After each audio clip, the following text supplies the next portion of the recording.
All right, HVAC people, we got a no cooling call here. Starting to warm up. Around here. Okay. What's going on? Did it just stop cooling or? Yeah, it stopped cooling. I changed the filters. Okay. They told me to check the breaker or something? yeah, okay. I did that. Mm-hmm. I just turned it off. Okay, good. That's good. All right.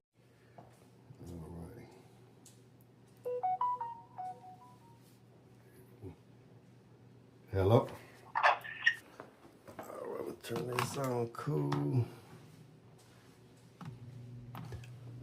All right, got a blower. All right, is the unit on the outside back here? Mm-hmm. Okay, can I go around on the gate? Is the gate open? Yeah. Okay, I'll use the gate. Okay. All right. Let's pick up here.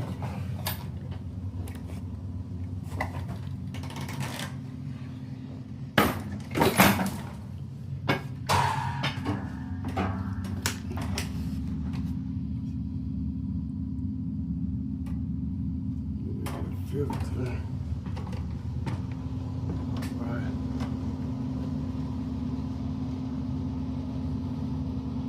So I don't hear the condenser from here, but we got blower motor.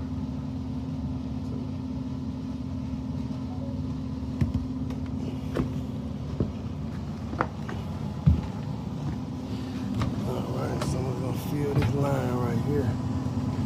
You have nothing going on out there at the condenser. That's just a delay on the thermostat. We're gonna take our tanners outside.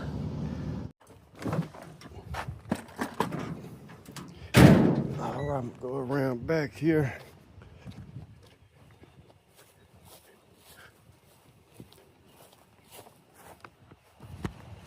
All right, we got nothing going on back here.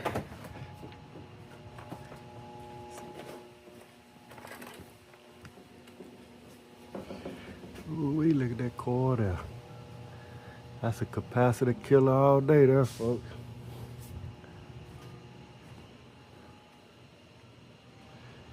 Cause ain't no grass back here. All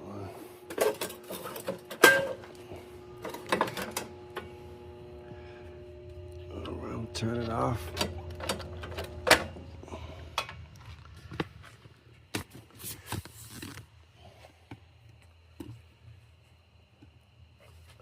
Alright, gonna open it up. I already know how to clean that coil.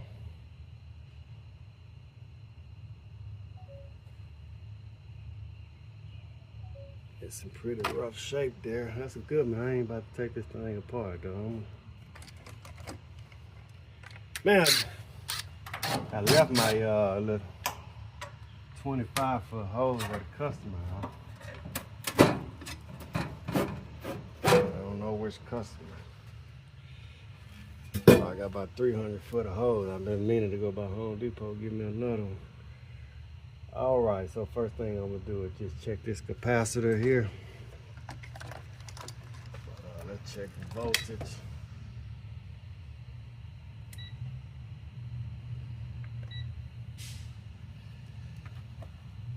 Make sure we ain't got no ghost voltage or none. It got 0,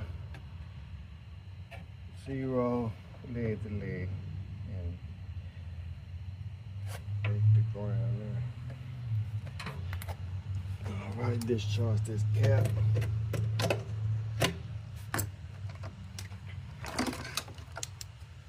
All right, that's a 70 by 5.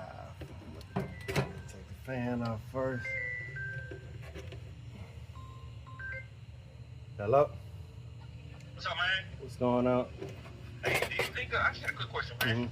So, oh yeah, I told you about that roof we were working on. It was, morning, man. It was, yeah, so I ended up just recharging it up because I held that pressure overnight. Long story short, I recharged it back to 12.5 pounds before 10.8. And, I was actually, if you think $200 a pound is too much. For 410A? Yeah. Morning, man. I mean, it ain't never too much, but you usually charge like 100.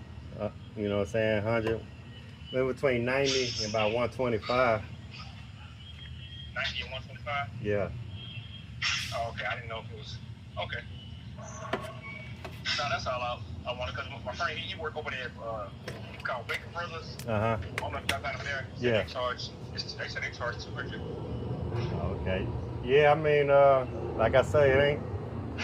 I don't think it's the same thing as charging too much, but some companies do. Yeah, no, I ain't gonna do it. Yeah, I ain't gonna do it like that. I mean, I ain't a big company like that, so for what I pay for it, you know what I mean? I got you. Yeah. For 1 pound, they probably paying $200 per cylinder, and they charging $200 for 1 pound. That's 25 pounds in a drum.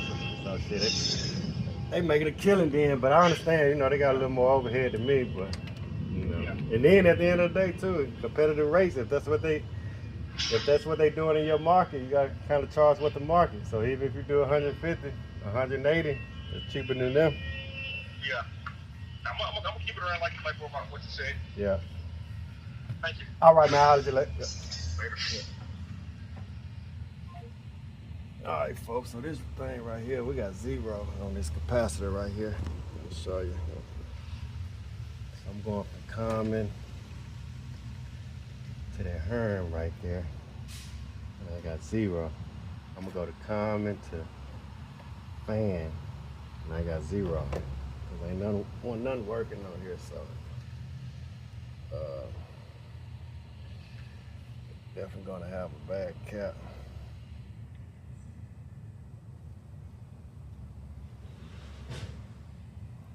All right, so let's see if I got that size, 70 by 5. It's a big capacitor.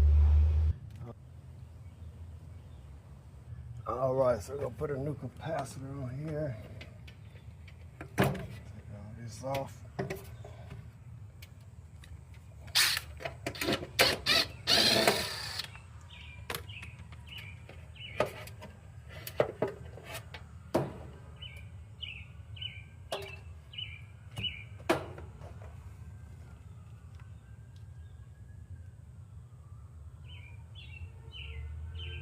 I'm gonna try to clean that coil off for them a little bit.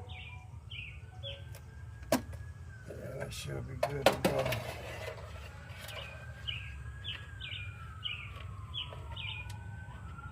That's to have your 4 terminal or your common kind of facing them closer to the contactor. Usually that'd be your shortest wire. You want to make sure it reaches. Get all that wire back in here. And my brown, my fan. Yellow gonna be the Herm. All right. Like I say, so I'm gonna try to get this cleaned up best I can, and then I'll restore power.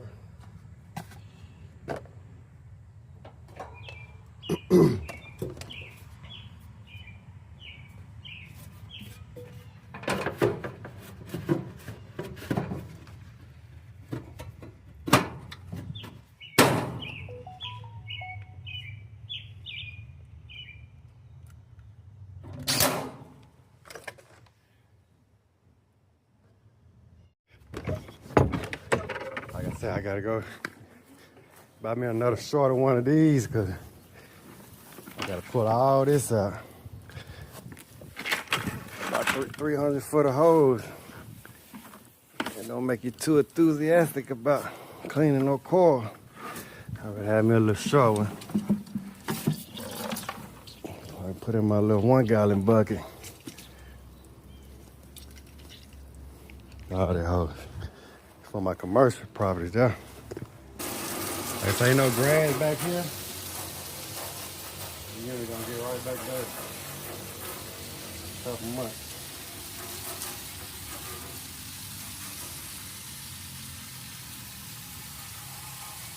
Alright, expect people ain't gonna hold y'all too long though. Hey, this right here is pretty much a cap and go and a coil cleaning. But I guess we better at least turn it back on for you, right? We can get some surprises sometimes. Do all this, wasting this time cleaning it up. And it don't fire up. But let me clean the coil first, and then I'll see if it fire up. Like I say, I'll be cleaning this coil Doggone thing still don't work. All right, so I got that coil cleaned up. Unit fired up. Sound like it's running pretty good. But on to the next one. All right, HVAC people, we out.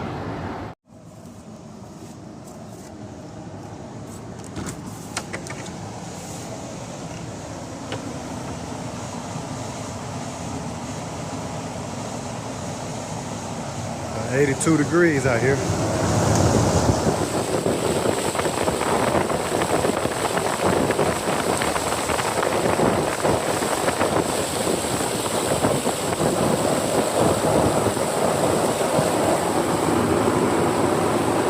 Coil wet.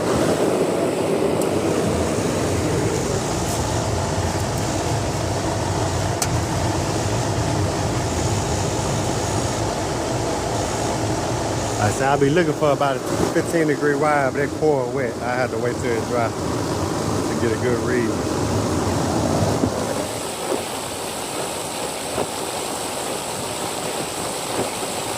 You see it's going up though. It's cooling pretty good. Suction line cool, liquid line warm. Like an 87. It's gonna go up once that coil dry.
All right, we're good. That's on a wet coil, so I trust that we're good. We gotta get to the next one.